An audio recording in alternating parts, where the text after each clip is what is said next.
toutes et à tous, bon réveil, nous sommes le mardi 26 novembre, très heureuse de vous retrouver pour partager avec vous ce début de journée. Nous allons vous souhaiter un très bon réveil, le meilleur qu'il soit d'ailleurs pour pouvoir suivre nos programmes. Dans quelques instants, nous allons retrouver Nassiba Jaïdir, elle nous fera découvrir l'incroyable talent de l'artiste peintre Samah Ould Arab. Hier, 25 novembre, le monde entier a célébré la journée internationale de lutte contre les violences faites aux femmes. Elle est également appelée la journée internationale pour l'élimination de la violence à l'égard des femmes. Aïda reviendra donc ce matin sur cette question, cette grande question, et puis elle reviendra également sur l'impact des violences conjugales sur les enfants. Nous aurons également le plaisir de retrouver ce matin notre collègue Nabil Kitouni qui nous parlera du lancement de son émission consacrée au cinéma. Ça s'intitule Gros Plan et le premier numéro sera diffusé sur Canal Algérie ce mercredi à 21h. Mais avant, on n'oublie pas les habitudes, surtout les bonnes. Tout de suite, la météo avec Mina Abed ce matin.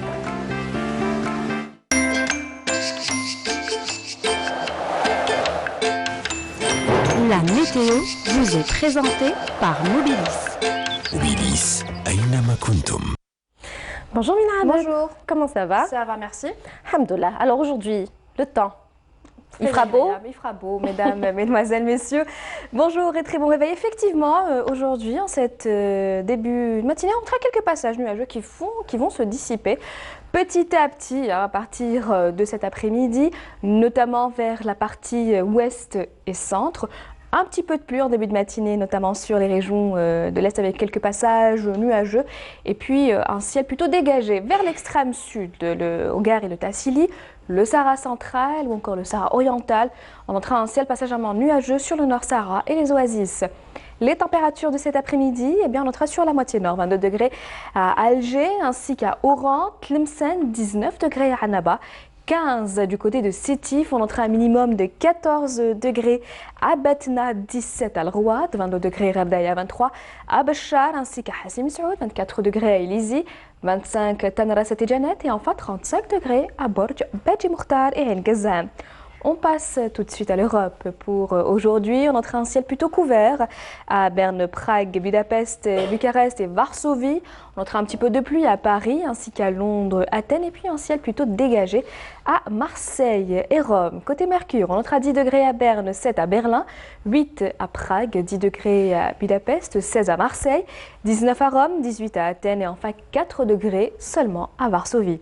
Place tout de suite à l'éphéméride et puis pour plus d'informations, le site de Météo Algérie reste à votre entière disposition. Les 3 w.meteo.dz. Très bonne matinée et à tout à l'heure midi.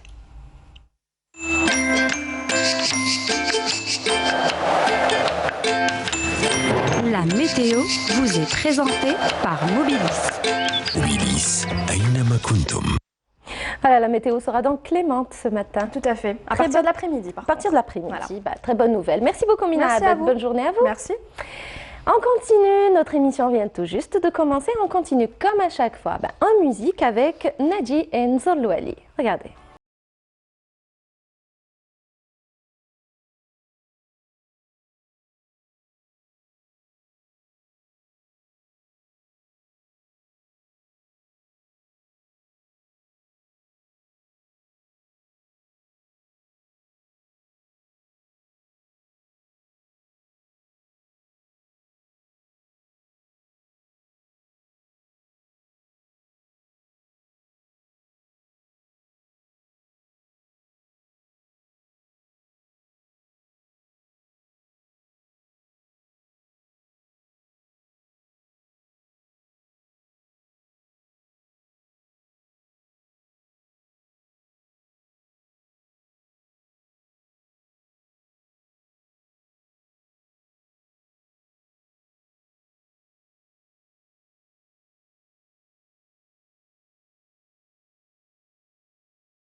Voilà, de retour sur le plateau de Bonjour d'Algérie. Place à présent à la première rubrique du jour, tout de suite après ceci.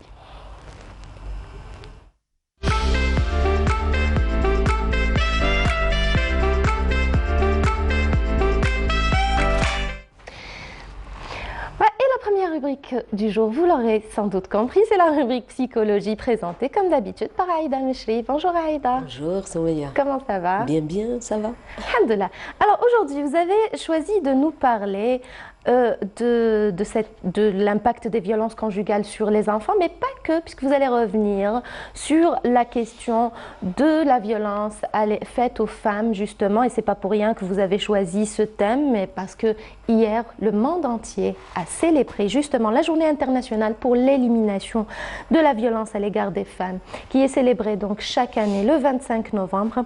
C'est ainsi que l'a décidé l'Assemblée générale de l'ONU en 1999.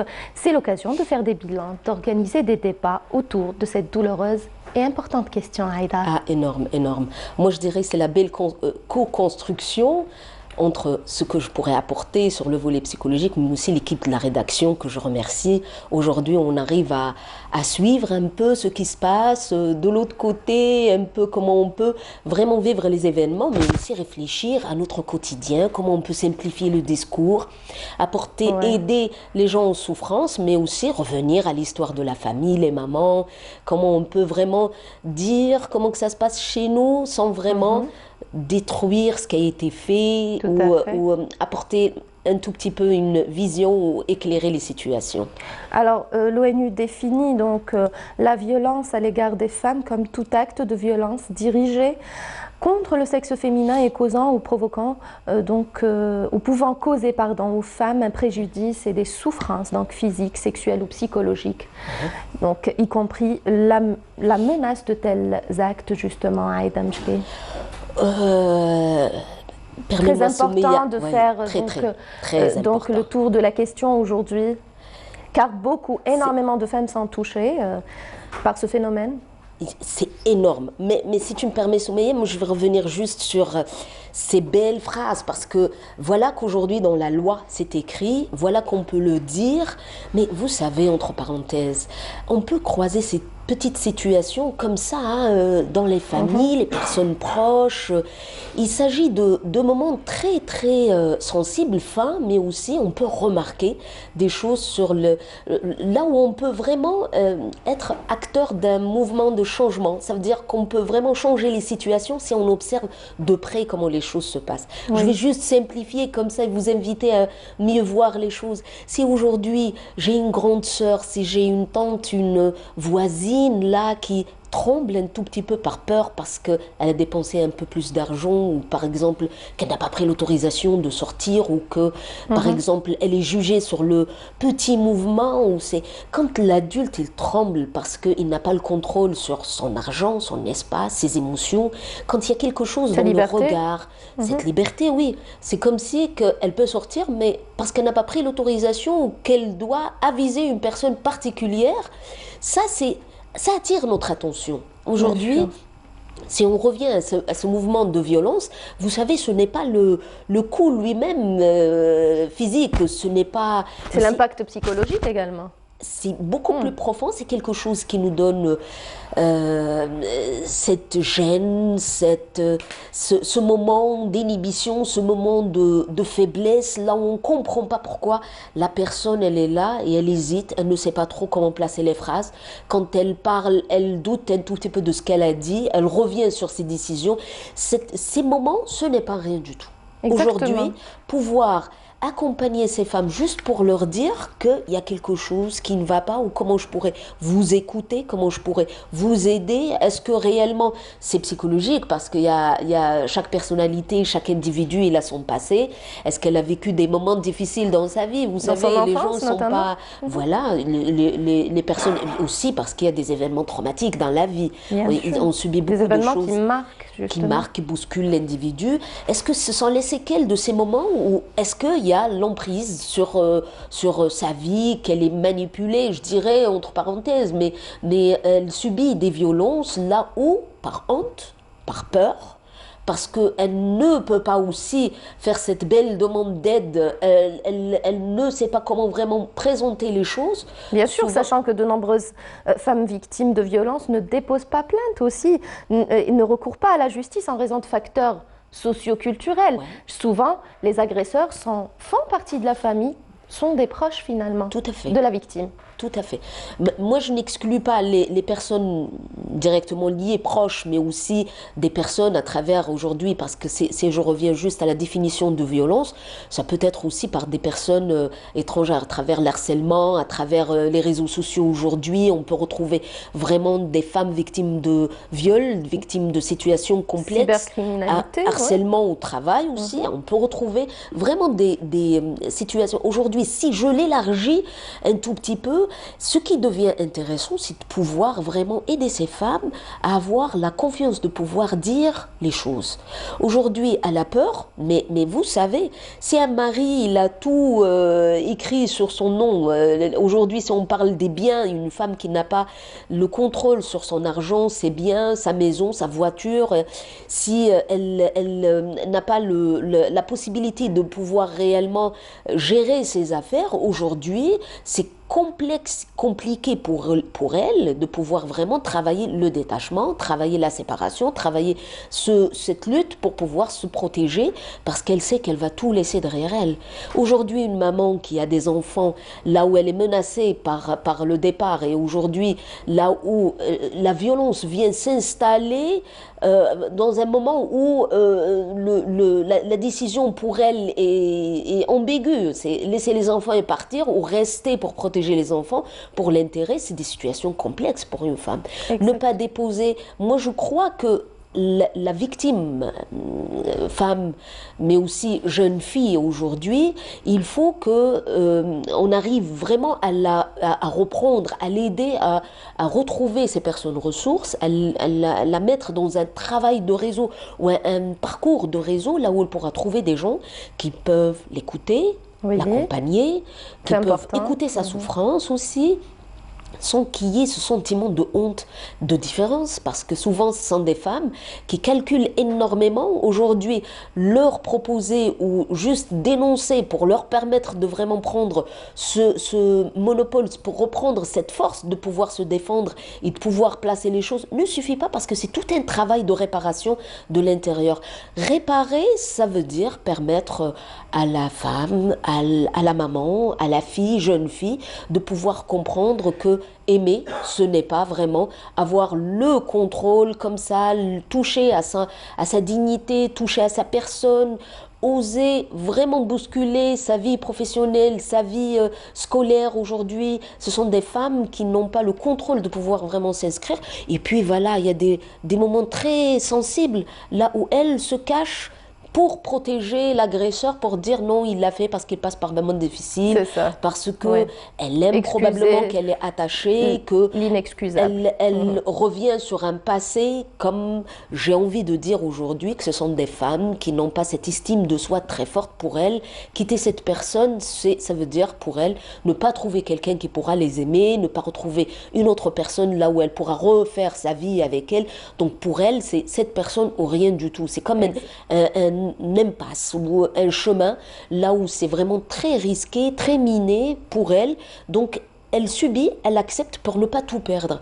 Mais je crois que si on permet juste à ses émotions, si on l'écoute, si on l'accompagne dans sa souffrance, on a vraiment fait un grand pas parce qu'aujourd'hui, les femmes, dans la transmission de l'éducation, dans cette parole, dans cette place, elles doutent un tout petit peu. Et cette culpabilité de pouvoir dire, si je subis tout ça, c'est que je le mérite quelque part, c'est que je l'ai fait quelque part. C'est revenir à réparer ça, c'est vraiment lui donner le statut de victime, lui expliquer qu'il y a un après-coup où il y a une situation qui peut être très dangereuse pour sa santé et sa moralité. Justement, le bilan est lourd. Elles étaient plus de 7000 femmes à avoir subi des violences durant les premiers mois de l'année 2018. Ce chiffre ne cesse d'augmenter. Parlons à présent de la prise en charge psychologique, justement, Aïda Mechri. Alors, moi, je crois que je passe dans mon cycle de travail professionnel par un moment extrêmement important et puis je suis honorée aussi de travailler avec une grande équipe de l'organe national de la protection et promotion de l'enfance, dans lesquels ils ont instauré, et je reviens à ce beau parcours de dénonciation aujourd'hui, instauré un numéro vert pour lequel on peut vraiment revenir dans l'anonymat, dans l'aide aussi, avoir un numéro gratuit qui pourra aider ces mamans, mais aussi protéger les familles, protéger les enfants qui peuvent être victimes de ces situations familiales pour vraiment bouger les choses. Aujourd'hui, dénoncer, dire les choses doucement, c'est vraiment construire les choses autrement. C'est comment on peut le faire discrètement, mais doucement, mais aussi aider ces personnes. Moi, je dirais, quel bonheur de pouvoir vraiment offrir aux gens un outil sur lequel, ou une modalité sur laquelle on peut vraiment apporter de l'aide à ces mamans, à ces femmes, à ces enfants, mais aussi à ces personnes directement liées, non directement liées, c'est tous ceux qui peuvent entourer ces situations de détresse pour qu'on puisse vraiment, voilà, lever le danger, mais aussi intervenir, enquêter, vraiment changer les choses s'il faut vraiment avoir une protection judiciaire, une protection sociale sur laquelle on peut s'appuyer pour protéger ses enfants. Et c'est pour ça qu'aujourd'hui, on a besoin de médiatiser un tout petit peu, mais on a aussi besoin de revenir à expliquer que une simple... Tout à fait. Une simple parole peut changer beaucoup de choses. Ça veut dire qu'aujourd'hui, c'est vrai qu'il faut qu'on sorte de ce circuit là où on est vraiment tiraillé, on dit c'est notre vie privée, ça ne me regarde pas, je n'ai pas, ce n'est pas chez moi, c'est chez l'autre, c'est à elle de faire l'effort ou c'est à lui de faire l'effort. Aujourd'hui, il faut communiquer. Je crois que ça c'est une citoyenneté, c'est un devoir, c'est vraiment une volonté interne par nous tous de pouvoir vraiment changer les choses, mais aussi de pouvoir vraiment clarifier et puis revenir à cette violence qui peut ne pas être que physique, parce que l'impact psychologique peut être vraiment très dangereux, très important, qui peut laisser des séquelles pendant plusieurs années, et puis la femme, parce qu'elle est coincée, parce qu'elle ne sait pas, parce qu'elle n'a pas l'outil ni la modalité, elle ne réagit pas comme ça, sachant pour elle, croyant qu'elle pourra trouver des issues, mais je crois que la violence par crescendo, elle peut augmenter, et les perdants, c'est les enfants, parce que comment on pourra leur inculquer, les soutenir, les protéger, ça c'est compliqué. Il faut revenir à dire que dans l'éducation, l'accompagnement, tout ça, il faut avoir un peu de tout, et puis revenir à accompagner ses enfants. Voilà, on va voir un spot, Aïda. Parfait. Ça s'intitule donc « Non à la violence faite aux femmes ». Regardez.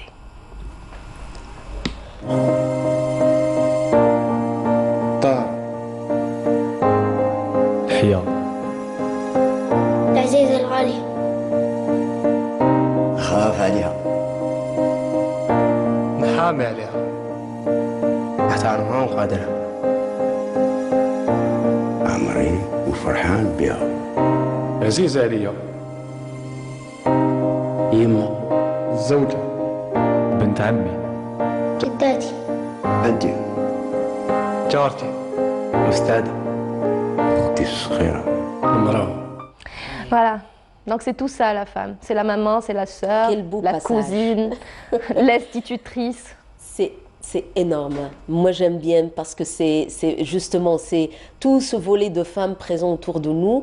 Et je crois que merci si on vous attirez l'attention vers ces gens et puis souligner l'importance de pouvoir placer une parole pour protéger justement cette partie importante. Voilà, alors à compter du 25 novembre 2019 et pour les 2 prochaines années, la journée internationale pour l'élimination de la violence à l'égard des femmes et donc la campagne Unité contre la violence à l'égard des femmes du secrétaire général de l'ONU, c'est juste pour donner l'info, donc, se concentreront sur la question du viol.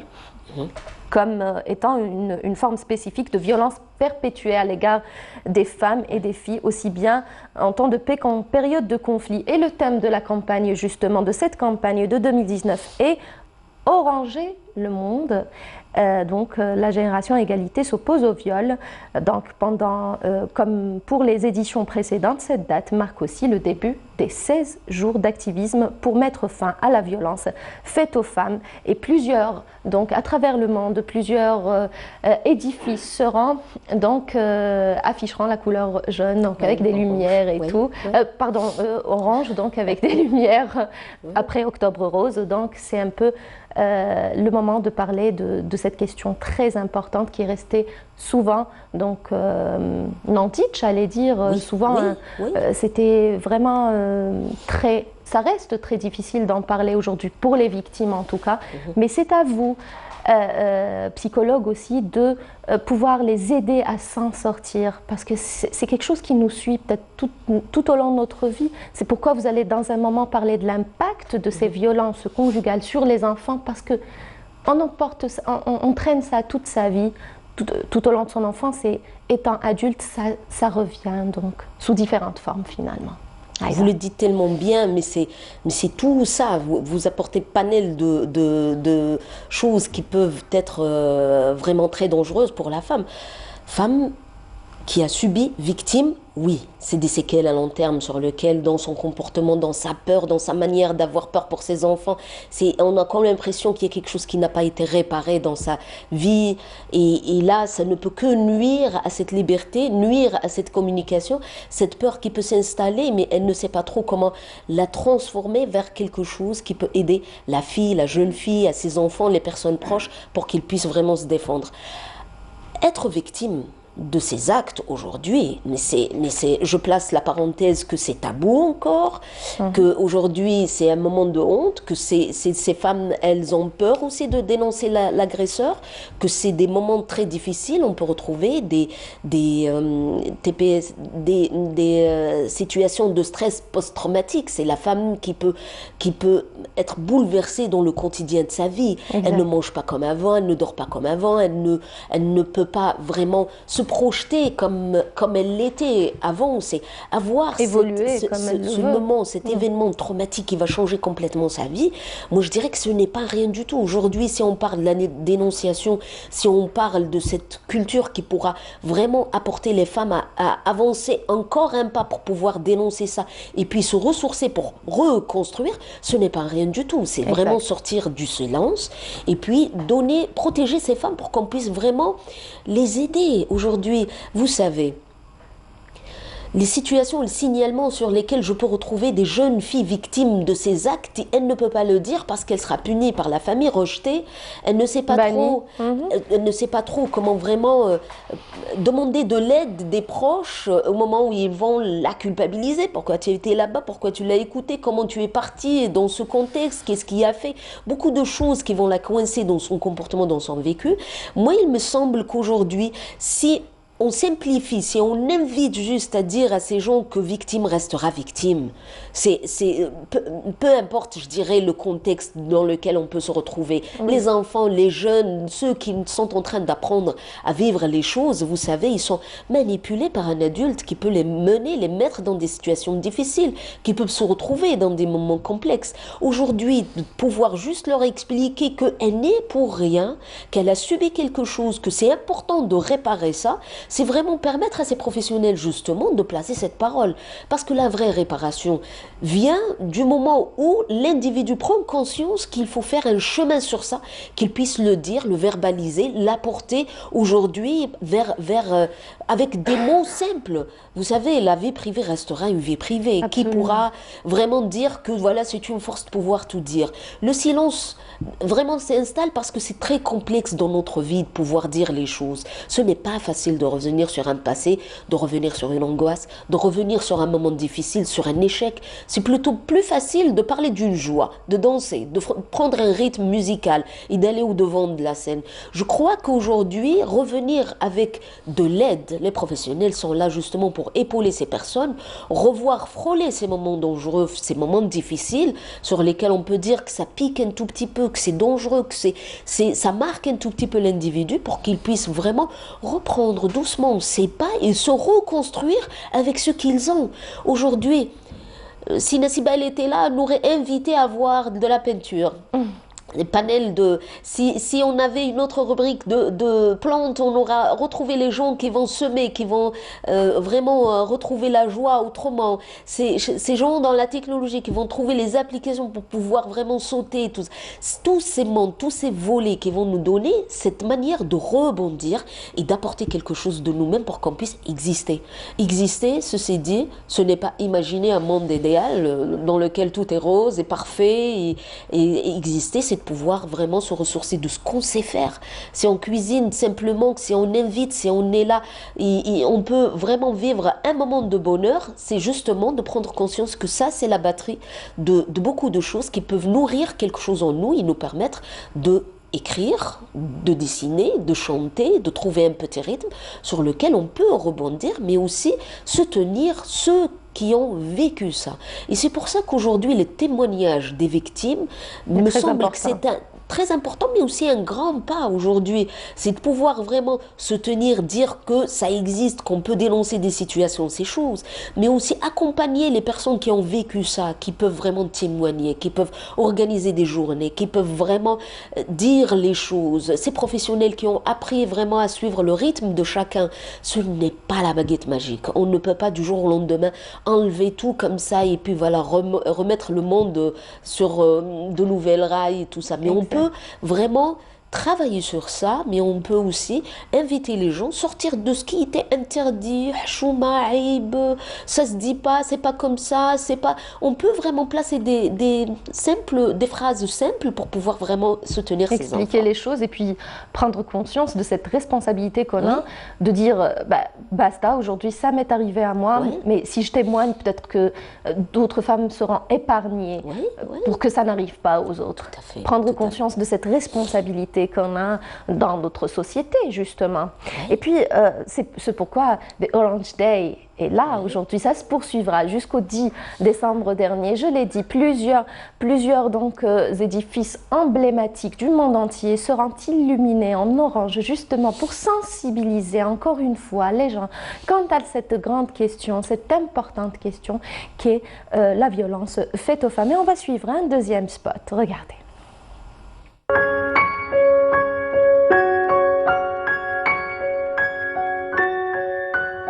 ربينا ولادنا كيما زمان كيما تربينا حنايا كي الطفله كي الولد ما كاش فرق. كيف ما نخاف ما نديرش واحد خير من واحد خاف الأب من ربي ولا ما كنت جبت ولد ولا يعني ما بتجلوش على اخته نديرهم كيف كما نقولوا كيف في القرايه في اللبسه في الحوايج كلش يعني ما بتجلوش على اخته ندير لهم سيره واحده كلش ولي التربيه تاع الام. لو غارسون لازم نورولو باللي لازم لا فام يفو لا ريسبكتي لازم تكون كيما نتايا سي تو فوالا دي الديبي. بورتون ثاني حابه ولادي ان شاء الله كي يكبروا يقدرون يقبلوا ويقدروا نساهم خاطر كما يقدرونيش انا ما يقدروش يقدروا نساهم. Voilà. Aïda, on reviendra aujourd'hui sur cette petite, sur l'origine, j'allais dire, de cette histoire, l'origine qui remonte à 1960, lorsqu'en République dominicaine, les sœurs Mirabal furent assassinées parce qu'elles militaient pour leurs droits.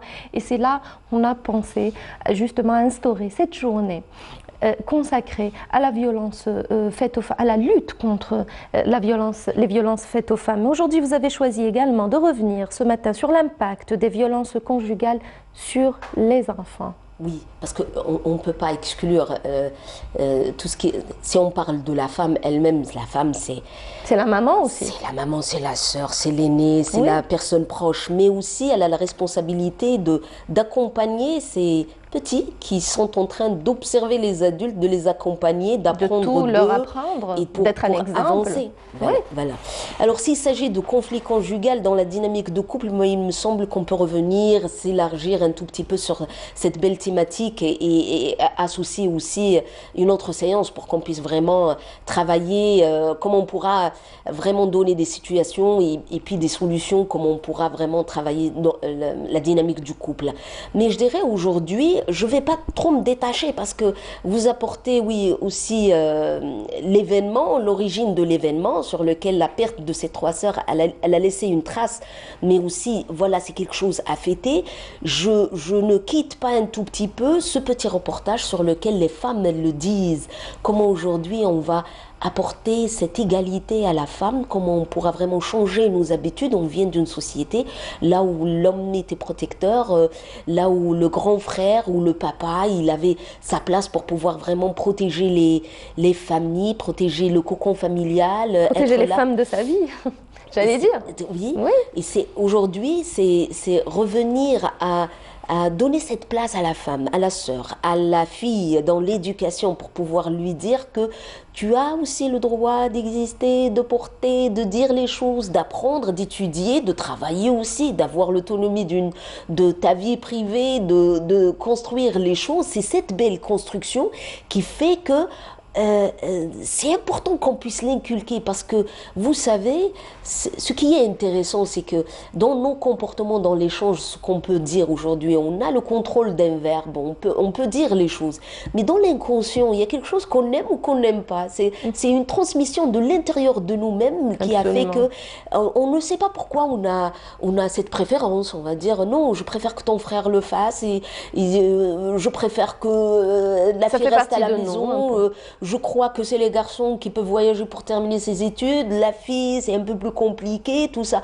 Aujourd'hui, je crois qu'il y a un grand changement dans notre société. Aujourd'hui, la femme, la fille, aujourd'hui, avoir un spot comme ça pour pouvoir vraiment soutenir ses filles, mais aussi avoir ce statut de maman, de grand-mère, de femme qui ont fait un parcours pour pouvoir vraiment parler de ses filles, c'est extraordinaire. C'est de pouvoir dire dans la transmission haut et fort que voilà, on peut compter sur une fille qui peut être médecin, qui peut être enseignante, qui peut être l'avocate, ou si la juge. Aujourd'hui, la femme peut prendre facilement cette position, mais aussi, attention, il y a quelque chose qui nous dépasse de très loin et qui est de notre inconscient, qui fait que c'est toujours, on a comme ce manque de confiance quelque part. Construire les choses pour le transmettre à nos enfants.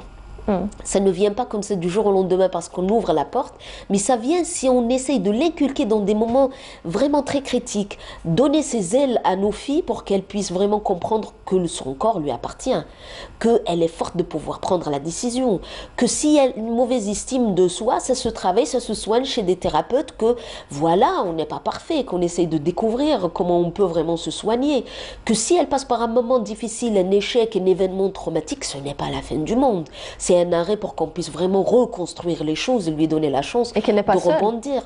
Tout à fait. Je crois qu'aujourd'hui, revenir à cette construction, c'est lui donner la force de transmettre à son rôle, c'est-à-dire avoir cette force de pouvoir transmettre. Une femme qui n'a pas ce pouvoir, qui n'a pas cette force, comment elle pourra accompagner un enfant pour lui dire il te manque ça, il faut que tu étudies comme ça, il faut que tu dises ça, au moment où elle n'a pas la force de pouvoir le dire. Je crois que revenir sur ça et puis s'arrêter par rapport à ça, c'est de choisir les mots, de choisir le moment, mais aussi de prendre conscience chez tous les professionnels qui l'entourent. Moi, je dirais, je vais commencer par le pédiatre, je vais commencer par le médecin généraliste, par ce pédopsychiatre, ce psychiatre aussi, ce thérapeute de famille, ces personnes proches, sur un médecin avec qui, une gynécologue, une professionnelle de la santé proche qui pourra vraiment porter cette parole pour dire non, il faut qu'il y ait un non, un stop, un arrêt, un mot, mais après avoir quelque chose qui pourra vraiment protéger ces femmes et puis savoir se protéger. Moi, je crois qu'il faut qu'on puisse vraiment donner cette liberté de pouvoir dire les choses, écouter profondément et accompagner ces femmes. Et puis l'impact, vous avez parlé de l'impact traumatique, donc l'enfant au sein du couple, quand il y a des violences conjugales, il n'est pas seulement témoin, il est aussi victime, il faut le souligner. Voilà, merci beaucoup Aïda. Merci. Vous voulez revenir sur la question pour finir?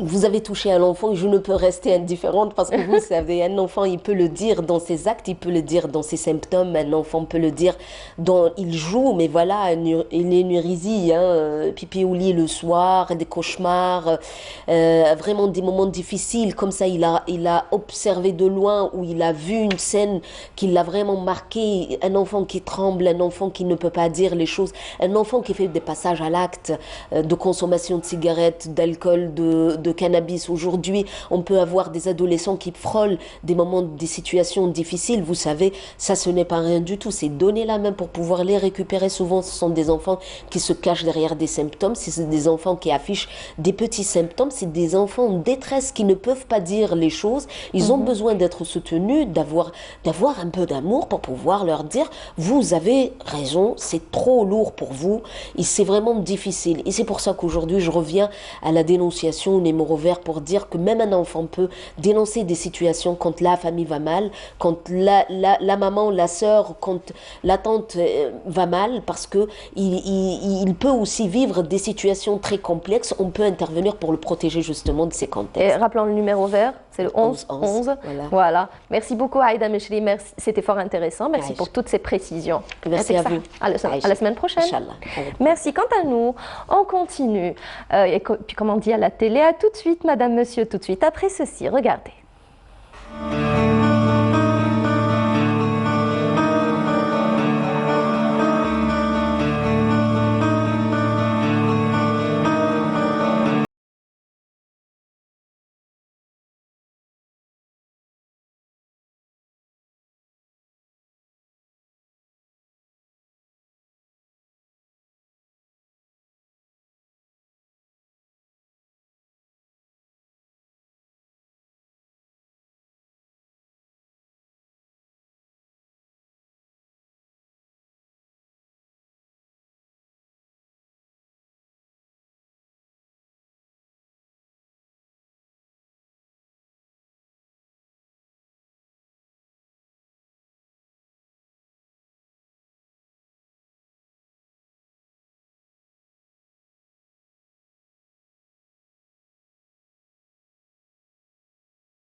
Ah oui, bien sûr. Voilà. Voilà, de retour sur le plateau de Bonjour d'Algérie. Nous avons le plaisir ce matin d'accueillir notre cher collègue Nabil Kitouni. Bonjour Nabil. Bonjour Soumeya. Bonjour. Comment ça va? Ça va, alhamdoulilah, très bien. Alhamdoulilah. Alors Nabil, si vous êtes parmi nous ce matin, c'est pour nous parler du lancement de votre nouvelle émission. Ça s'intitule Gros Plan. C'est une bimensuelle consacrée au cinéma. Et la thématique de l'émission, c'est le genre cinématographique. N'est-ce pas, Voilà, Nabil? vous avez tout dit. Au revoir, merci, à bientôt. Oui, c'est le genre. J'ai rien dit du tout. Hein. Non, je vous laisse le soin de le faire. Non, je rigole. Oui, mais c'est le genre cinématographique. Ouais. Oui. C'est le genre. J'aime pas parler de classification ou catégoriser, je dirais, les films. Mais il s'avère que les films, il y a différents genres de films. C'est parler du genre cinématographique avec des intervenants, différents portraits aussi, là aussi, différents intervenants émanant du monde du cinéma, c'est-à-dire occupant des fonctions différentes dans le domaine du cinéma. Ça va de réalisateur à comédien, scénariste, compositeur de musique de film, ce qui a été le cas, sauf comédien, ce qui a été le cas pour le premier numéro, qui est consacré au film de guerre, qui est un genre à part entière. C'est partir d'un postulat. Comment cela fait-il? On verra ça par la suite. Je pense qu'on peut lancer l'extrait ou pas encore? Oui, on peut voir tout de suite l'extrait. Donc l'extrait de l'émission Gros Plan, préparé. On nous demande de temporiser. Oh, d'accord, oui, on va temporiser. Alors, remettez-vous. On va continuer. C'est les aléas. Non, je sais. On va donc le premier numéro. Je disais que je partais d'un postulat simple. Pourquoi notre cinéma est ponctué depuis 62 jusqu'à nos jours, les films réalisés, c'est-à-dire en Algérie, la plupart des films, ce sont des films de guerre. Partir de ce postulat-là, puis après coiffer, c'est-à-dire ce genre. Pourquoi? Après coiffer le genre en question. On est en train de voir Alfred Hitchcock juste derrière vous. Là, oui, ça c'est le Gros Plan. Ça c'est, je dirais, le jingle concernant l'émission. Oui, concernant l'émission. Pourquoi Hitchcock? Parce que c'est un genre cinématographique à part entière. Qui excelle aussi dans ce qu'on appelle, quand je dis gros plan, en fait, c'est imager un petit peu le propos, c'est gros plan sur le genre cinématographique. C'est ça. Et voilà, quoi, mais lui excellait aussi sur le détail, parce que c'est ça, qui dit gros plan parle de détail. Et c'est là, on espère qu'on est bien dans, je dirais, ce schéma-là, parler du détail concernant, voilà. Voilà, alors l'émission va passer ce mercredi sur Canal Algérie à 21h. À 21h, exactement. Je pense qu'on peut voir l'extrait là tout de suite. Donc, extrait de l'émission Gros Plan préparé et présenté par Nabil Kitouni, consacré cette fois pour le premier numéro. Conçu et réalisé par Mahdi Sabas. Hein. Voilà, conçu et réalisé par Mahdi Sabas.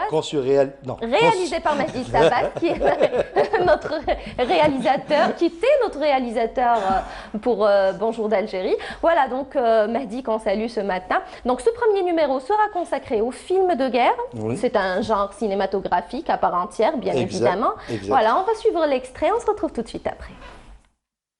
En prenant à témoin la liste des films algériens réalisés depuis l'indépendance à nos jours, on observe que la guerre est le genre cinématographique le plus privilégié. L'opium et le bâton, Les enfants de novembre, Patrouille à l'Est et j'en passe. Pouvez-vous m'expliquer pourquoi il existe un tel engouement pour les films de guerre? Avant l'indépendance algérienne, quand un film était tourné en Algérie, ceux qu'on appelait les indigènes, c'est-à-dire aujourd'hui les Algériens, donc on les appelait de manière assez raciste, on les voyait très peu dans ces films-là. En fait, ils étaient des décors de cinéma. On ne voyait pas leur visage, on ne savait pas ce qu'ils pouvaient dire, on ne savait pas ce qu'ils pouvaient aimer, ce qu'ils pouvaient ressentir. Finalement, ce n'étaient pas des êtres humains, c'était des objets. Quand est arrivée l'indépendance, l'Algérie a très vite compris que le cinéma était un élément important pour véhiculer ce qui s'est passé entre 54 et 62 à travers le monde. Voilà, donc l'émission, on rappelle que l'émission va passer ce mercredi à 21h sur Canal Algérie, donc ne ratez surtout pas. Et puis je tenais à dire simplement que l'intervenant qui s'appelle Samir Arjoum, qui travaille des critiques de cinéma, réalisateur également, et voilà, qui passait derrière la caméra il avait fait des cours et là il vient de réaliser un film. Dernièrement, il était sur Alger pour réaliser un film. Un personnage très intéressant, mais je dirais je sais pas, un dictionnaire concernant le cinéma, mais tous les autres intervenants aussi. Hein. Une encyclopédie. Une encyclopédie. Voilà, qu'on salue ce matin. Hein, Nabil? Oui, on salue. On salue ce matin tout le monde. Samir Al-Djoum, Sofia Djama, je dirais Sifodil, Amar Sifodil, et Salim Dada, les premiers intervenants pour le premier numéro consacré au film de guerre. Voilà, c'est dit. Et puis on se rappelle de votre ancienne émission, Dans le champ, qui était consacrée donc au métier du cinéma. C'était un magazine de 26 minutes ponctué par des événements relatifs au monde du 7e art. Alors, des métiers du cinéma, vous vous penchez aujourd'hui au genre cinématographique? Il y a plusieurs raisons, voilà. La première, c'est pas en penser, parce qu'il faut dire que l'émission, c'est deux personnes. Il y avait aussi Khaireddin Khaldoun, qui est en même temps le réalisateur du format, du magazine. Voilà, en quelque sorte. Mais lui, il était appelé, j'aime bien ce terme-là, appelé à d'autres fonctions. Appelé à d'autres fonctions. En fait, il est en train de réaliser sa propre émission actuellement. Nous avons fait un peu le tour, parce qu'il y a qui dit métier du cinéma, il y a beaucoup de métiers, mais malheureusement, je dis malheureusement, il y a certains métiers qui ne sont pas mis en exergue ici. Par exemple, je voulais parler du gaffeur. Il n'y a pas beaucoup, voilà. Il y a un dernier métier dont on n'a pas parlé, mais qui est un métier qui est en train de se perdre, de disparaître, c'est le métier de projectionniste. Parce qu'on est passé, parce qu'avec le numérique, on est passé à autre chose. Mais on a enregistré ce numéro, en fait. Mais ça passera comme capsule en ce qui concerne dans cette nouvelle émission. Voilà. Nous avons fait un peu le tour, nous avons parlé des métiers, parce que on trouvait, pour être plus juste, très intéressant et important de parler des gens qui faisaient que vous avez une telle copie rendue sur grand écran. Voilà, ça peut être du chef opérateur, du scénariste, des comédiens, du script, voilà. C'est tout ça qui faisait que vous avez un tel résultat, qu'il soit bon ou mauvais, mais c'est toute cette chaîne, je dirais, de réalisation, pour ne pas dire construction du film, et voilà, monteur, voilà. Qu'on appelle chez nous couramment, donc Rijal Khafa. Oui, derrière, oui, parce que généralement on les voit à la fin du film, vous avez en plus rapidement voilà, les noms qui défilent, parce qu'on a tendance à parler de film, on dit comédien, réalisateur, allez, à la rigueur on va dire producteur, et encore, voilà, scénariste, outil, mais c'est tout ça qui fait que c'est toute une équipe, du maquillage aussi, hein, des gens qui font, parce qu'il y a une atmosphère spécifique, et il y a tout ça, quoi. Exact. Voilà. Alors, cela fait plus de 10 ans que vous êtes à Canal Algérie, vous êtes passé par la rédaction. On est dans la 12e année, oui. 12e année. Ouais, je pense 2008, ça fait... C'est ça, plus de 10 ans. Plus de 10 ans, oui. Alors, vous êtes passé par la rédaction, par la production, les reportages, bref, vous avez touché pratiquement à tout. Nabil Kitouni, pourquoi ce penchant aujourd'hui pour le cinéma? Tout simplement parce que j'aime le cinéma, j'ai toujours aimé, même quand je travaillais dans la rédaction, quand il y avait des couvertures concernant des festivals et tout. Ben, j'ai fait ça, quoi. J'étais amené, je voulais couvrir ces festivals et voilà, aller à l'encontre du cinéma. C'est-à-dire allier le plaisir et le travail, c'était ce que j'aime faire, voilà. Je travaille même, même Bonjour, on a fait une... Exact. Voilà, la rubrique cinéma autrefois, au Bonjour d'Algérie, je m'en rappelle, je m'en souviens. Rubrique, je salue Amel, je salue tout le monde, voilà. Voilà. Ouais. Bah, merci beaucoup Nabil en tout cas, c'est un plaisir que de vous recevoir sur le plateau de Bonjour d'Algérie de nouveau ce matin pour justement parler du lancement de votre émission. Vous êtes sûrement en train de préparer puisque le premier numéro est prêt. Le deuxième numéro, merci de me lancer la perche. Voilà. Le deuxième numéro c'est plutôt sur le drame, quoi. Sur le drame. Oui. Mais quand je dis genre cinématographique, par exemple pour la comédie, quand je serais amené à traiter la comédie, mais il y a des sous-genres. Quand je dis sous-genre, ce n'est pas pourtant dire que c'est pas bien ou pas. Dans la comédie, vous avez comédie dramatique, comédie amoureuse, un film comme Leila et les autres, c'est une comédie dramatique. Et le prochain numéro sera consacré au drame. Voilà, et les invités, il y a comment ça s'appelle, la Bible, je dirais, du cinéma, Ahmed Bjawi, il y a d'autres, il y a des invités, voilà, Jamel Bendeddouche, une productrice, Amina Castin, et il y a un jeune et talentueux réalisateur, Shakib Tal Bendiab, voilà, ils sont, voilà. Et après, on va traiter de la comédie et les différents sous-genres, voilà. Qu'est-ce qu'un genre? Comment peut-on définir un genre par rapport à une atmosphère, par rapport à un écrit? Et j'ai remarqué, concernant simplement ces deux numéros, tout départ d'un genre, c'est le scénario. C'est le scénario. Exact. Voilà. Mais il n'y a pas un code précis pour une écriture, et tout ce qu'on me dit, hein, ce que j'ai pu récolter jusqu'à l'heure. Voilà. Oui. Donc c'est simplement une atmosphère, c'est une interprétation, c'est comment placer vos sujets, c'est-à-dire voilà, c'est tout ça, c'est cette trame qui fait que vous pouvez classifier, même si les gens n'aiment pas, les réalisateurs n'aiment pas qu'on parle de catégoriser et classifier les films. Parce que vous pouvez avoir un film qui dépeint peut-être plusieurs genres, d'où faire la différence entre les genres cinématographiques et films de genre. C'est deux choses différentes, voilà. Enfin, c'est tout ça qui sera traité. Et il y aura des capsules. Et je tiens à saluer également un collaborateur, qui est Khalil Ardo Al-Madani, qui interviendra au sein de l'émission, à travers certaines capsules qui mettront en avant des événements du moment, que ce soit des festivals comme le FICA dernièrement, ou des thématiques bien précises,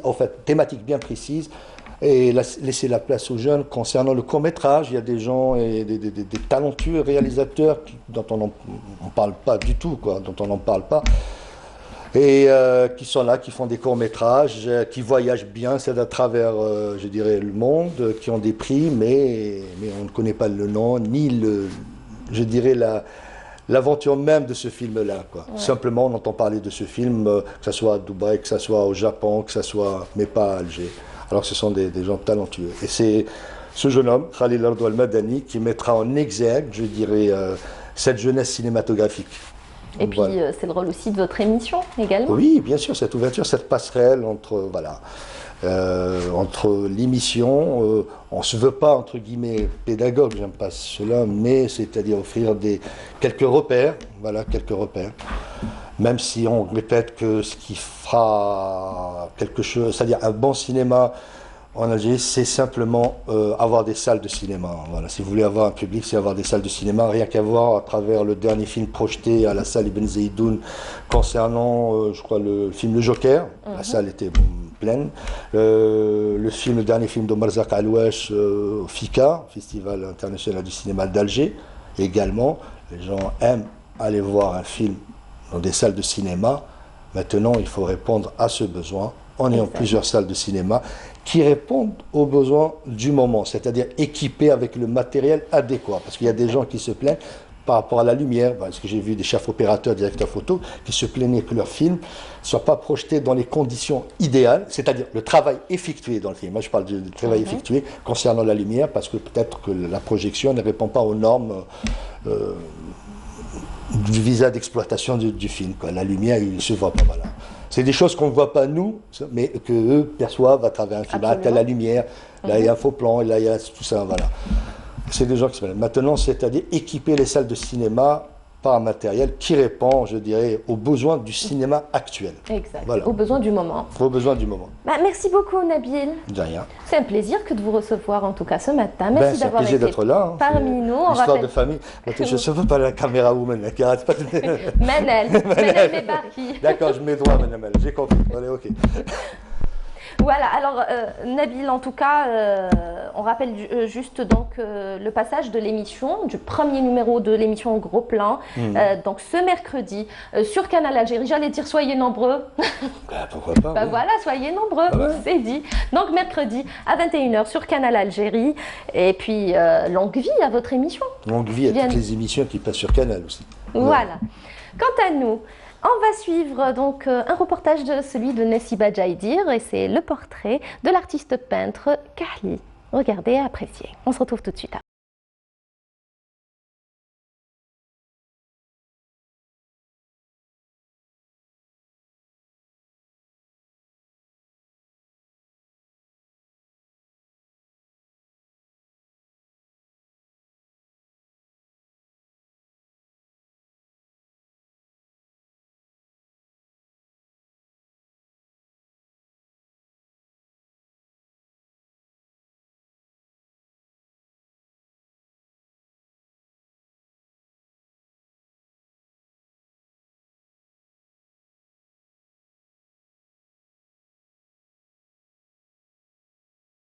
Un miroir, donc c'est un encadrement, comme vous voyez. À l'intérieur, il y a un miroir. Oui. Et là autour, il y a la casbah. Voilà. Donc je suis en train de le peindre avec de la feuille d'or, une peinture à l'huile. L'état où elle est actuellement, donc c'est pour ça que j'essaye plutôt de la restaurer comment je la vois maintenant. Je la vois tout le temps en couleur. Donc Donc ce n'est pas le cas actuellement, donc j'essaye de faire sortir.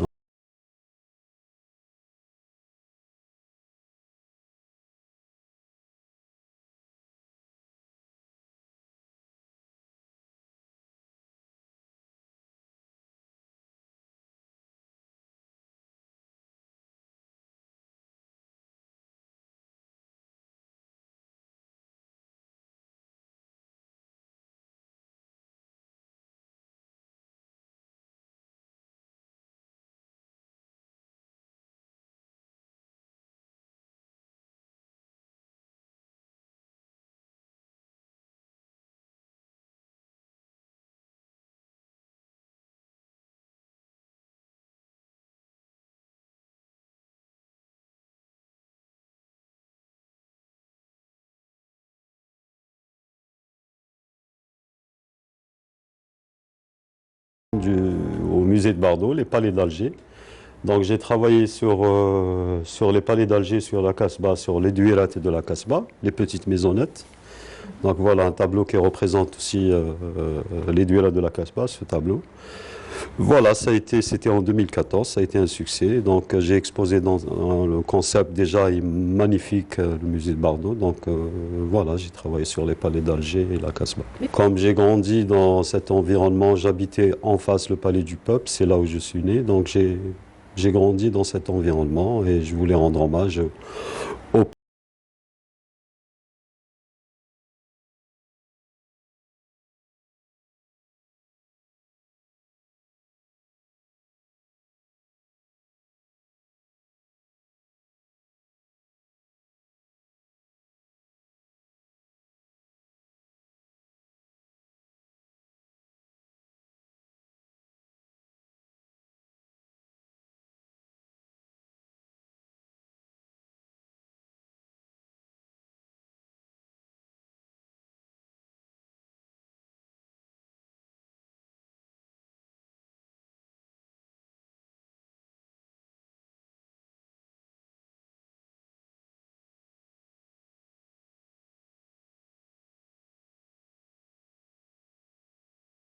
coffre de l'époque, les petits sendouk, la rosa Tazman. Donc je le revisite, je le travaille avec, je le façonne à ma façon, quoi. Là c'est un petit coffre en bois et avec une décoration florale. Ça change un peu des casbahs et des portes. Les couleurs, c'est mon dada, j'ai pas de frontières. Donc j'utilise tout, je mélange, parce que je travaille beaucoup avec des pigments. Donc des couleurs, des pigments que je travaille moi-même, des couleurs que je crée moi-même. Comme ça, je crée, après ça vient. Sa palette colorée nous fait voyager dans le temps.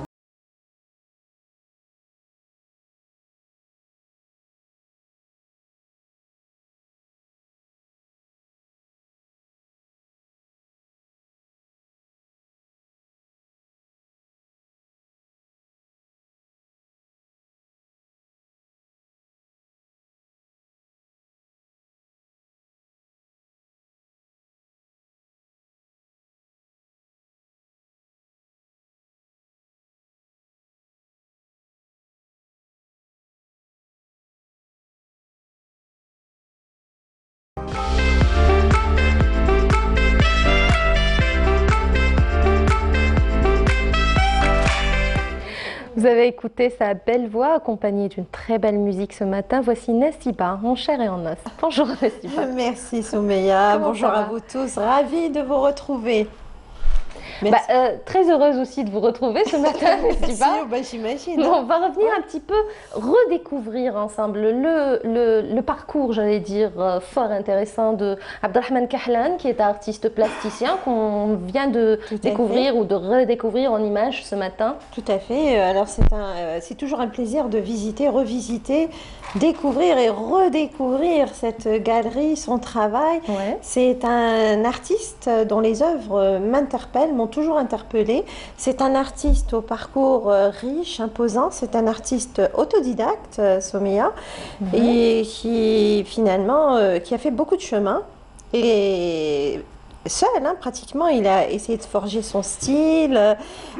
Dès sa prime enfance, en fait, il s'est intéressé à l'art. Et en fait, il a aussi baigné dans l'art dès sa plus tendre enfance. D'accord. Son grand-père était brodeur. Ah. Sa maman était dans le tissage, donc il a grandi dans cette ambiance. Dans cette ambiance. Il a grandi aussi à la Casbah. Dans une famille d'artistes. Dans ce milieu culturel. Oui. Aussi, ce qui a forgé peut-être sa vocation. Non, de la peinture algérienne, de la musique algérienne. Et petit à petit, il a fait son petit bonhomme, de chemin. J'adore cette expression. Absolument. Oui. Tout à fait. Et puis là, il expose, il a son propre atelier qui se trouve au niveau du Centre des Arts de Riyad El Fath. Et on y trouve de tout. Alors, il est artiste plasticien. Qui dit artiste plasticien, il travaille sur différents supports. Le bois, on l'a vu à l'œuvre, il travaille sur le bois. Tout à fait. Il travaille sur la toile, le verre, la céramique. Oui. Et en fait, et à chaque fois, il y a de très belles œuvres qui naissent à partir de tous ces supports. Il donne libre cours à sa créativité. Il y a beaucoup d'émotions qui se dégagent dans son travail artistique. Il a eu à exposer à différentes reprises, à titre collectif et très très souvent à titre personnel. Il a eu à organiser des expositions au niveau du Centre des Arts de Riyad El Fath. Il a eu à exposer dans différents hôtels.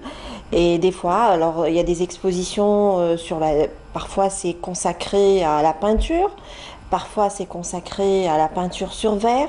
En fait, à chaque support, il y a son travail, à chaque support, il y a son expression artistique. À chaque fois, il dédie une expression artistique à un support différent. D'accord. Et vraiment, c'est magnifique ce qu'il fait. Entre tradition et modernité, il essaie de donner un cachet personnel à son travail. Il puise dans le riche patrimoine culturel algérien. Et Dieu seul si nous avons un patrimoine très riche, très varié, très diversifié. Et comme vous avez pu le constater et voir et suivre le reportage, il s'est intéressé aux portes, aux anciennes portes, qu'il a lui-même restaurées. Et il a tiré sa source d'inspiration, il en a fait des œuvres d'art au travers de ses peintures. On a pu voir ses toiles.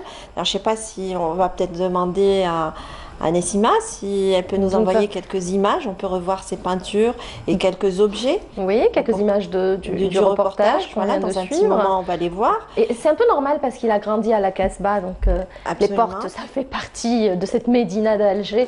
Elles sont sculptées, elles sont magnifiques. Ce sont des chefs-d'œuvre, j'allais dire. Ah, tout à fait. Il a eu même à les restaurer. Hein. Il a eu, je l'ai dit il y a un petit moment. Et il s'en est inspiré, il s'en est fortement inspiré. Alors, il utilise aussi différents outils de travail, différents matériaux de travail. Et il laisse libre cours à sa créativité. Et il libère, je dirais, ses forces créatives. Et son atelier, qui fait aussi office de galerie. Oui. Donc vous pouvez découvrir, vous pouvez le voir. Ce qui est sympathique et fort sympathique et intéressant, c'est quand vous vous déplacez dans son atelier qui fait office de galerie, vous pouvez le voir travailler, le voir à l'œuvre.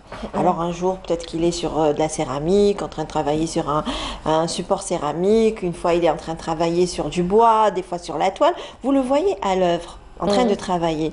Et bien entendu, il faut bien qu'il vive, il faut bien qu'il vive de son art. Exact. Et il en a fait son métier en même temps. Absolument. Donc il en a fait son métier. Il est tellement passionné qu'il se consacre, il consacre tout son temps, je dirais, tout son capital temps à son travail d'artiste.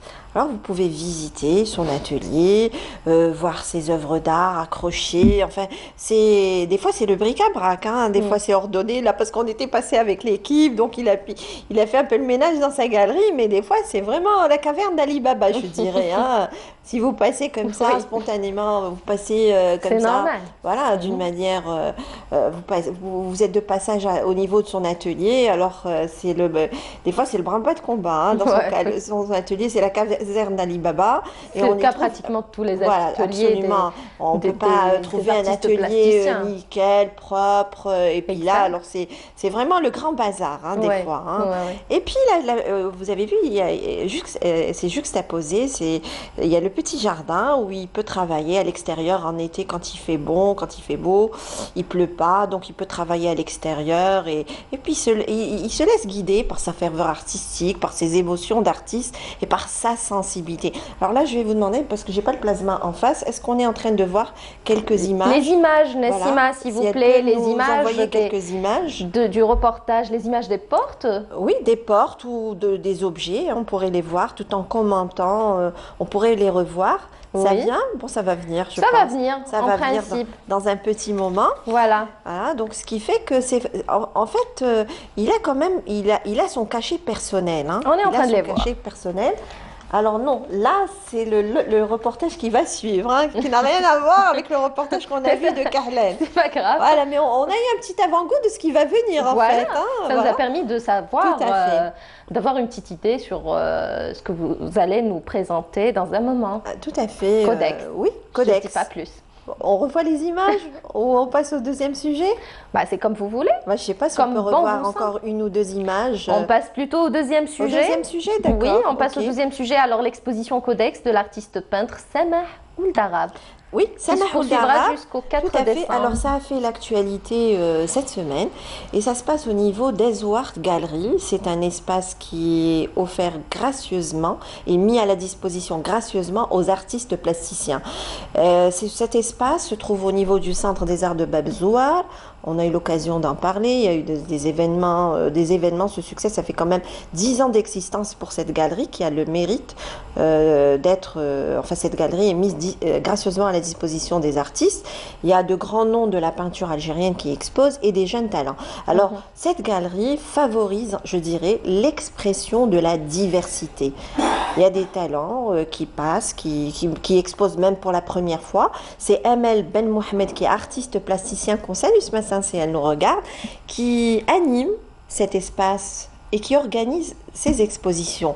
Et Samah Ould-Arab fait l'actualité cette semaine dans cette galerie. Alors ce mois de novembre, place à Samah Ould-Arab qui est une étudiante fraîchement sortie de l'école des Beaux-Arts. Diplômée de l'école des Beaux-Arts, fraîchement sortie, c'était l'été dernier, elle a obtenu son diplôme en design graphique. Alors elle est designer graphiste, elle est majeure de promo.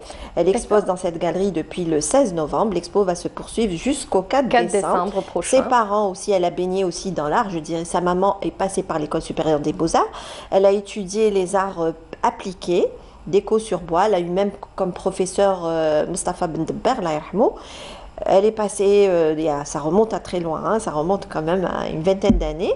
Et son papa, il est dessinateur technique, c'est-à-dire dessinateur industriel. Il a fait les pots, donc elle a baigné quand même également dans l'art.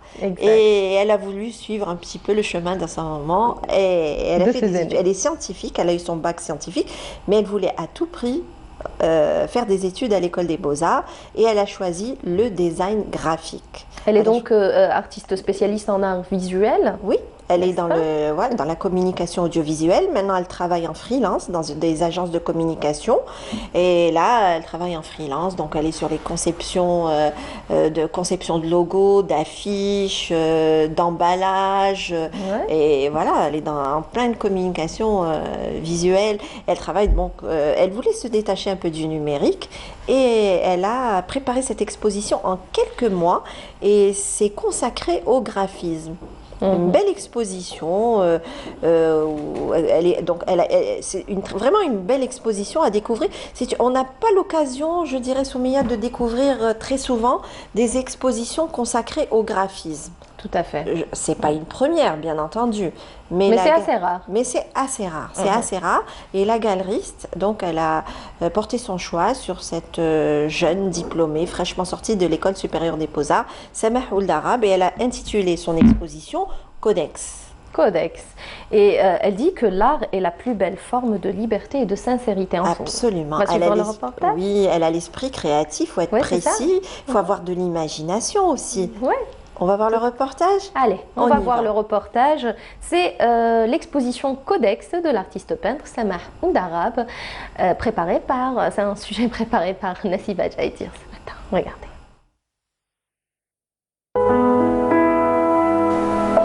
Dans cette galerie d'art, Samah Ould-Arab nous dévoile ses œuvres d'art. Cet artiste graphiste présente une bonne partie de sa collection. Une collection qu'elle a commencé à préparer l'été dernier. Dans son exposition, une trentaine de sous-verts. Fraîchement sortie de l'École supérieure des beaux-arts d'Alger, où elle a obtenu un diplôme en design graphique, Samah met en partage sa passion. J'ai voulu relier ma spécialité, à savoir tout ce qui est art visuel mais numérique, mais y intégrer une touche beaucoup plus manuelle. L'exposition s'intitule Codex. Codex est l'ancêtre du livre tel qu'on le connaît aujourd'hui. Je m'inspire directement du Codex Atlanticus de Léonard de Vinci, qui est considéré comme son journal intime artistique. Donc c'est un journal intime artistique de Samah Ould Arab, mais il reste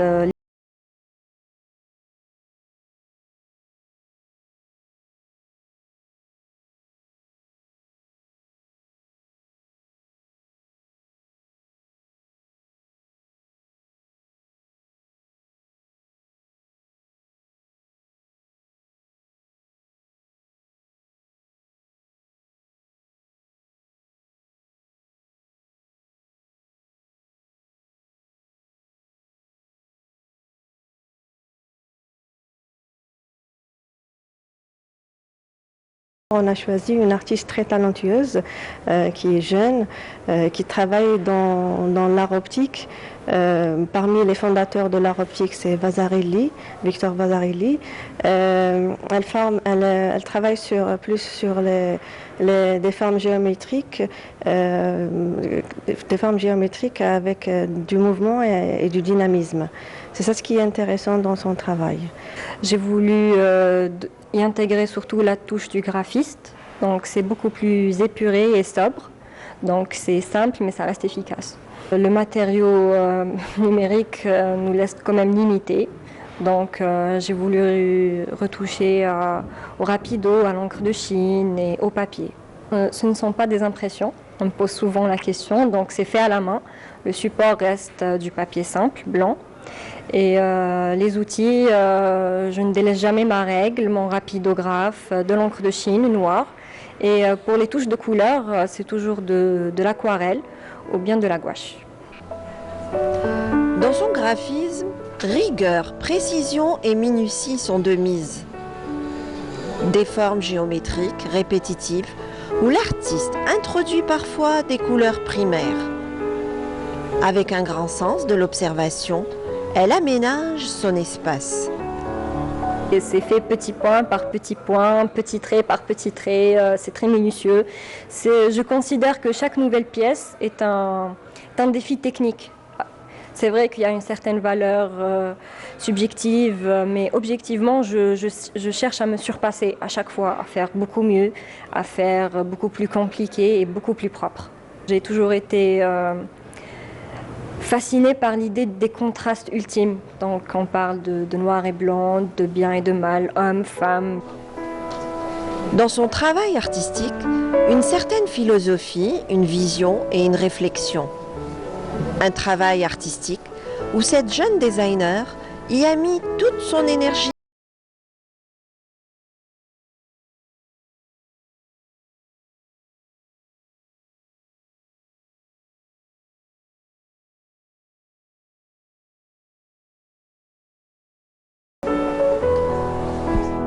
Pour héritage, c'est surtout par rapport à mon grand-père maternel qui est décédé il y a quelques années. Je me suis dit qu'au-delà de tout ce qu'il a laissé sur Terre, qui est matériel, le seul héritage qu'il a vraiment laissé, c'était ses 4 petits-enfants. Je crois que mon côté perfectionniste a grandement été influencé par mon grand-père. C'était une personne qui était très manuelle. Ça m'a toujours fascinée de le voir travailler, bricoler.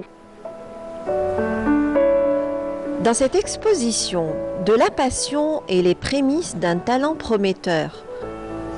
Un talent prometteur dans une galerie qui favorise l'expression de la diversité. Samah entame sa carrière artistique avec plein d'idées en tête et des projets à concrétiser.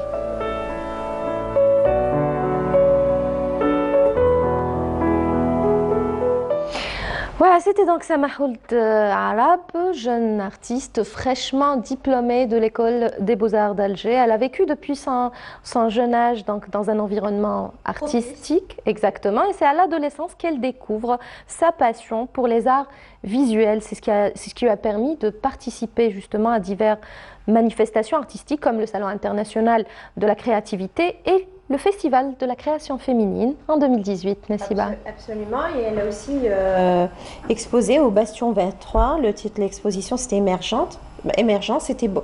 Disons qu'elle a exposé beaucoup plus à titre collectif, comme vous l'avez souligné. Mais maintenant, le Salon de la créativité, c'était 2018, le Bastion 23. Elle a exposé aussi à l'École des Beaux-Arts, forcément avec d'autres étudiants. Et donc là, elle entame, je dis bien, elle entame sa carrière artistique. Et là, c'est sa première exposition dans cette galerie qui lui a ouvert les portes. J'ai dit tout à l'heure, c'est une galerie qui encourage énormément les jeunes talents.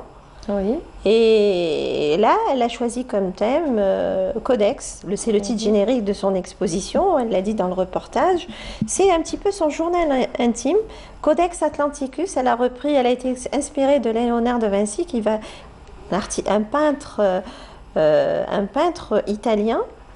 Il avait, au XVIe siècle, il avait fait un journal, il avait réalisé un journal intime, donc il y avait ses dessins et plein d'écrits aussi. Donc c'est le fameux Codex Atlanticus qui retrace un petit peu le parcours de Léonard de Vinci, c'est son journal intime.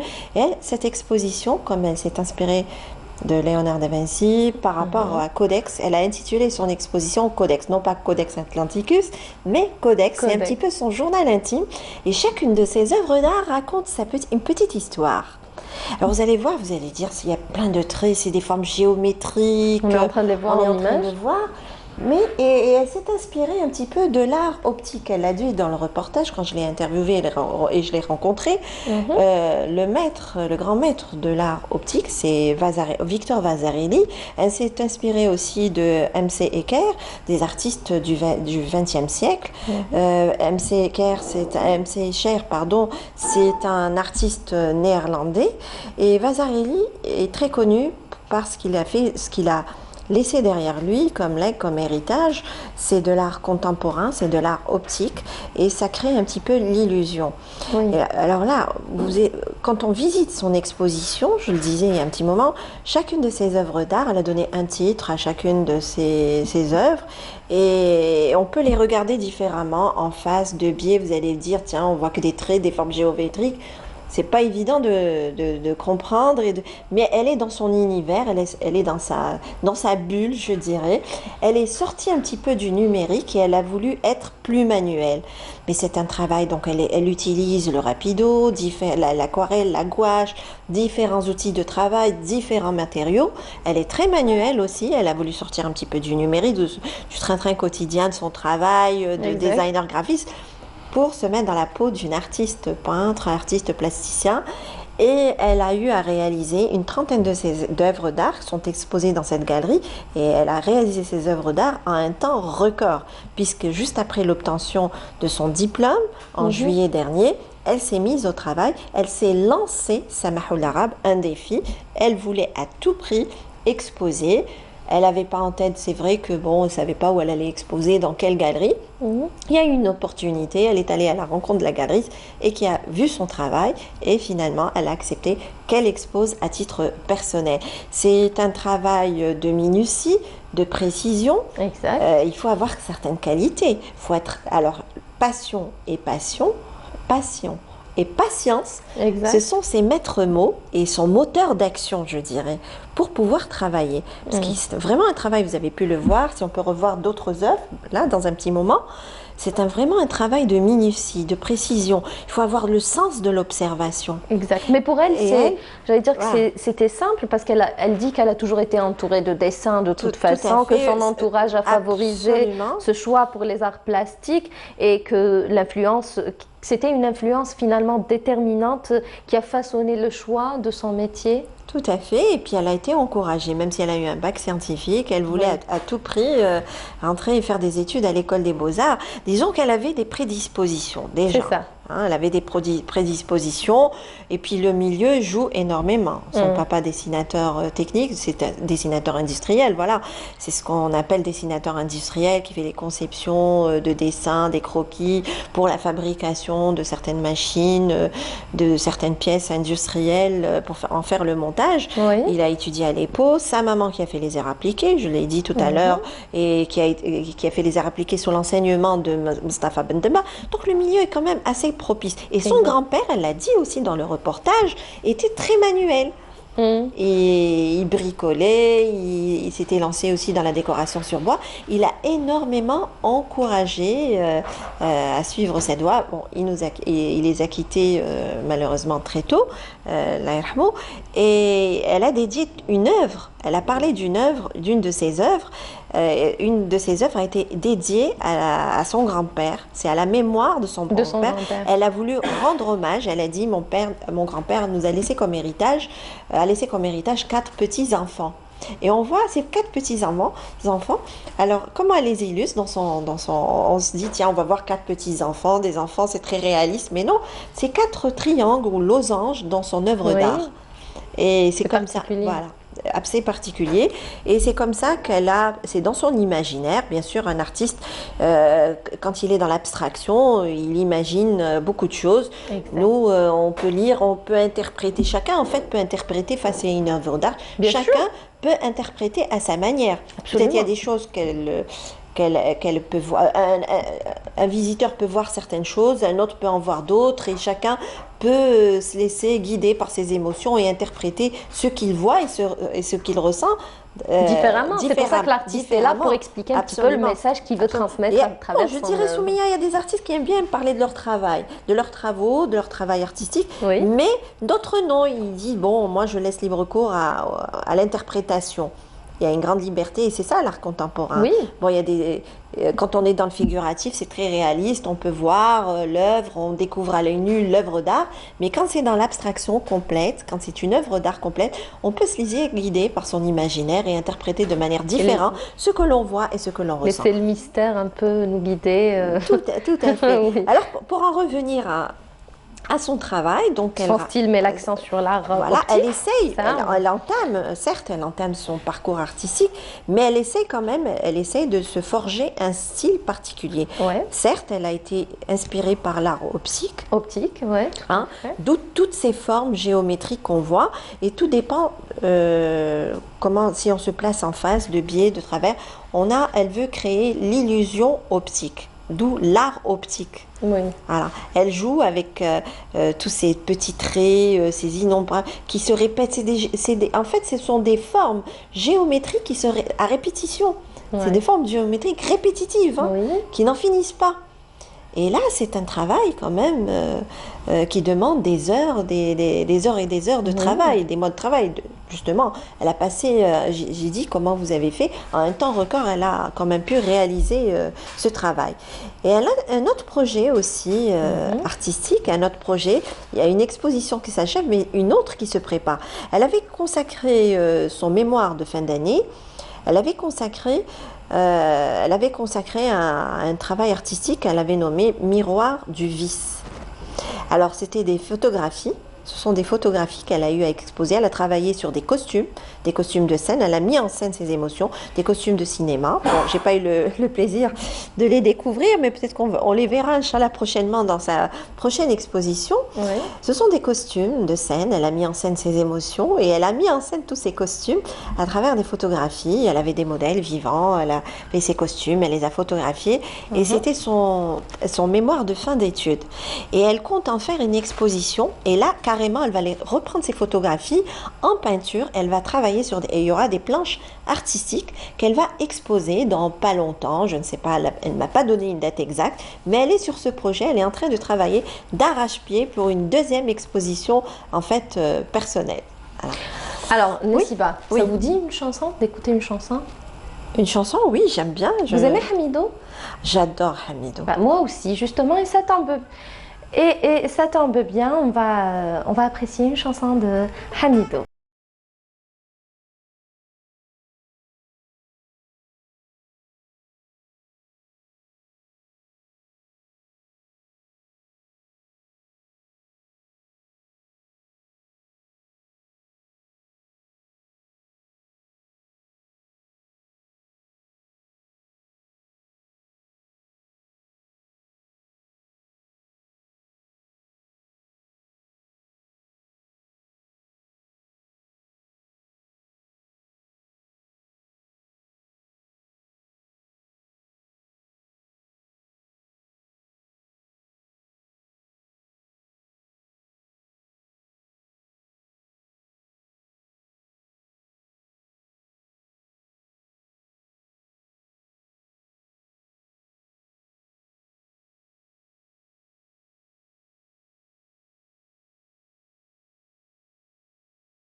Bienvenue à la première de l'émission Gros Plan.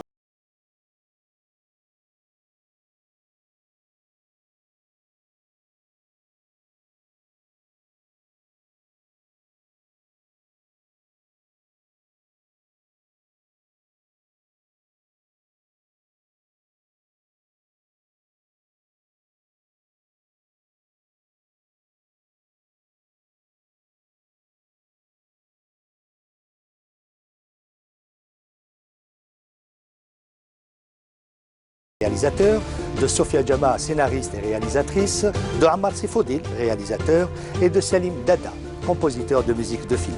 Au sommaire également de cette émission, la rubrique de Khalil Ardouane Madani, cofondateur du club Cinuvert. Gros Plan, une nouvelle émission de Nabil Kitouni, mercredi à 21h sur Canal Algérie.